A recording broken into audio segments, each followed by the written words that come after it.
Hi guys, welcome to The Attic. My name's Mark Jago. I'm a philosophy professor in the UK, and in this video I'm going to be talking you through my path into philosophy. So some of you guys were asking about this, like why did I get into philosophy? How did I get there? You were asking that in the comments, so I'm hoping that some of you are going to be interested in basically me talking about me. Okay, if you do think that sounds interesting, give this video a thumbs up and subscribe to the channel, hit the bell icon to get notifications. Okay, so let's start with A-levels. A-levels are the subjects that you study between 16 and 18 in the UK. You take your exams at 18. They are kind of like the traditional, post-16 education at school. They're the traditional way of getting into university. It's not the only way. There's plenty of other exams you can take for university entrance, but this is kind of like the traditional way, and pretty much at my school it was all that was offered back then.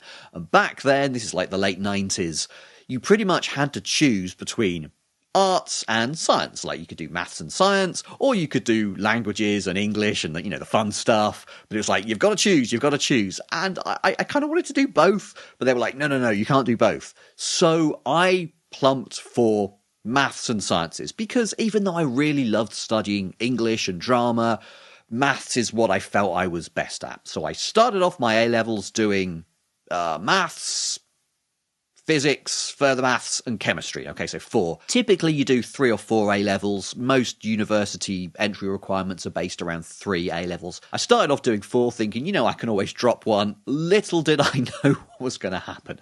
So basically I was a big fat mess during my A-levels. I was ill for loads of it. My mind was, not where it should be for doing studying or really anything. After the first year, I had a big, 16-year-old existential crisis. I really wanted to do some arty stuff, so I took up A-level theatre studies. I really missed being in the theatre. I could only do that by dropping further maths. So unfortunately, I had to drop that. As it got to the end of my A-level studies, I was basically still a real big mess, so I didn't sit my chemistry A-levels. So I ended up doing maths, physics, and theatre studies, and I think I got AAB. That was a pretty reasonable result for back then in the late 90s. Grades have shifted slightly since then, and, considering what a mess I was at the time, I was really happy with that. Why did I choose to study philosophy? So I had this kind of tension going on right through my A-level studies. From 16 to 18, I was like, do I want to do arts? Do I want to do maths and science? I don't know. I'm kind of pulled both ways. I can't decide. And then towards the end of my A-levels, this new teacher turned up, and she was just like a revelation. There was this one assembly she gave to the whole of the, sixth form. She put on some Manic Street Preachers. All the kids were like, what on earth is this stuff? But me and my little group of friends in Ireland were like, this is the greatest teacher ever. So I got talking to her. What did you study at university? I think she'd studied religion, theology and religious studies, but she was, listening to what I was saying, like my dilemma about, the arts, the sciences, and she was like, have you heard of this thing called philosophy? And I was like, oh yeah, that's what these dead guys did 2,000 years ago. And she was like, no, you can actually do it now. You can go to university and talk about ideas. Oh, that sounds interesting. Like, you can actually just go for 3 years and talk about ideas. Yes, you can.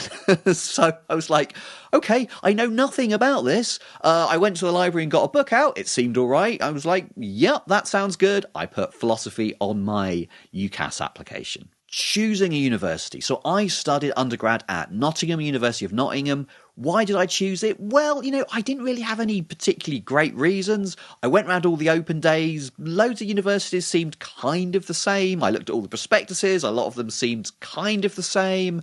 I was living with my girlfriend at the time. She had a place at Nottingham, and, that seemed like a nice thing to do. She was going to be going there. I could go there too, so I went there. To be honest, I wasn't that bothered about what the different departments offered or what the different universities offered. It was much more about what going to live there would be like in terms of like the music and the lifestyle. So I grew up in a little village. I could go out and see a band like maybe once a month or something like that. I knew about Nottingham's Rock City. That's a really famous big gig venue. So I was looking up their kind of like gig listings that they'd sent through the post, and I was like, wow, you can go and see a band every night. You can get in for like £3. This sounds like the most amazing thing in the world. So yeah, that's pretty much why I picked Nottingham.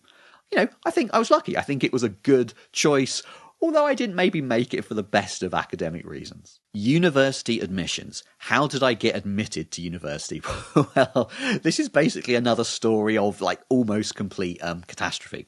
So the UK system is you're doing your A-levels between 16 and 18, but you apply to university before you've done your final exams, right? So you apply to university when you're 17. So you're doing your university applications pretty much on your teacher's recommendations, your predicted grades. Your teachers give you predicted grades from halfway through your A-levels. Universities decide on the basis of your predicted grades whether they want you or not. In the middle of my A-levels, I was doing absolutely horrendously. My predicted grades were like, I think C's and D's. Maybe my teachers were nice and they predicted me like B's and C's, but that pretty much wasn't getting me in anywhere. So, when I first applied for university, I didn't get a place anywhere. I think I applied for 6 places and each of them were like, no. So what I did was I stuck with it. I completed my A-levels. I got my grades, which were, better. They were A, B. That's pretty good for back then. I reapplied to university, and then a few places were like, yeah, that's good enough for us. We'll take this guy. So I had a few offers, and I picked Nottingham. Why did I pick Nottingham rather than, say, Oxbridge? Well, a lot of people will tell you, oh, yeah, Oxbridge, it's pretty stuffy. It just wasn't for me. That's pretty much always bullshit. Pretty much back then, if Oxbridge gave you a place, if Oxford or Cambridge gave you a place, you would go. So if you didn't, that meant they didn't want you. So I really wanted to go to Cambridge. I applied to Girton College. I got an interview there. I completely fluffed it up. I was completely useless. I got there. I think I was the only state school kid who was there on the day. There was 10 of us. The other 8 or 9 or so were all from paying private schools. They'd all been through extra special tuition in how to prepare for interviews and how to answer the questions. And I was like, I don't know any of this. And I basically made a complete idiot of myself. And they were like, no, we don't want you. That had a real big effect on me, I think, for years and years and years. That really got to me. I don't know what I was expecting from this interview, but I guess I kind of thought, I'm going to talk to a real life philosopher. And, maybe they'll see something philosophical about me just from talking to me, like unprepped. And, when they said they didn't want me, I thought, maybe I'm just not right for philosophy. Maybe philosophy and me just aren't meant to be together.